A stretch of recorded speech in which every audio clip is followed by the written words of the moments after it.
মৰ্মান্তিক হৃদয় বিদাৰক এক কাহিনী। 3 গৰাকী ঘাটমাউৰা কন্যাৰ কৰুণ জীৱন সংগ্ৰাম।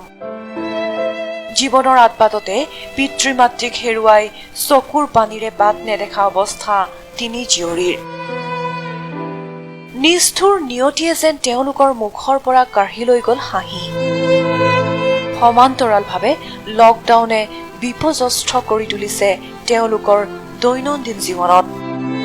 এই কৰুণ ঘটনা সোণাপুৰ ৰাজচক্ৰৰ অন্তৰ্গত মালৈবাৰীৰ হীৰাপাৰাৰ। পিতৃ মাতৃহীন এই 3 গৰাকী ছোৱালীৰ জীৱনলৈ নামি আহিছে ঘোৰ অমানিশা।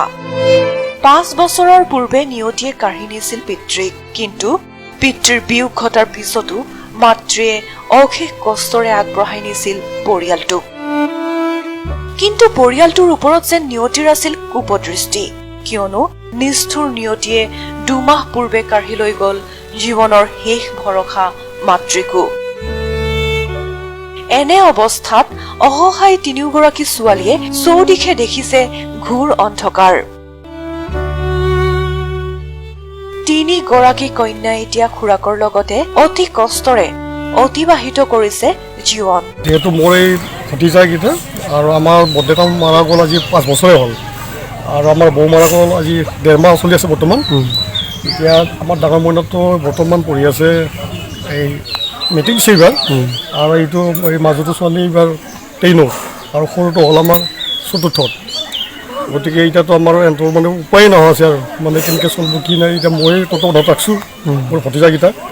এতিয়া যিমানখিনি পাৰোঁ মোৰ যিখিনি কাম ইনকামৰ সেইখিনি দিয়ে মই তাৰমানে চলাবলৈ ভাবিছোঁ আৰু মানে যিহেতু কোনো নাই, এখেতৰ কোনো নাই, বৰ্দেউতাও নাই, বৌও নাই। 3 ভগ্নীৰ এগৰাকী হাইস্কুল শিক্ষান্ত পৰীক্ষাত এইবাৰ অৱতীৰ্ণ হৈছে, আন 2 গৰাকী ক্ৰমে 10ম আৰু 4ৰ্থ শ্ৰেণীত অধ্যয়নৰত। এটি চৰকাৰী গৃহ 1000 টকাৰ আৰ্থিক সাহায্যই যেন তেওঁলোকৰ দুখৰ চকুলো মুচিব পৰা নাই। সেয়ে এতিয়া তেওঁলোকে বিচাৰিছে কোনো হৃদয়বান ব্যক্তিৰ কিছু মৰম। আপুনিও যদি 3 দুৰ্ভগীয়া ভগ্নীক কিছু সহায় কৰিব বিচাৰিছে তেন্তে যোগাযোগ কৰক 9678820972 এই নম্বৰত। আপোনাৰ অকণমান সঁহাৰিয়ে হাঁহি বিৰিঙাই তুলিব তেওঁলোকৰ মুখত। বিৰিঞ্চি কুমাৰ ৰিপৰ্ট, নিউজ নাও।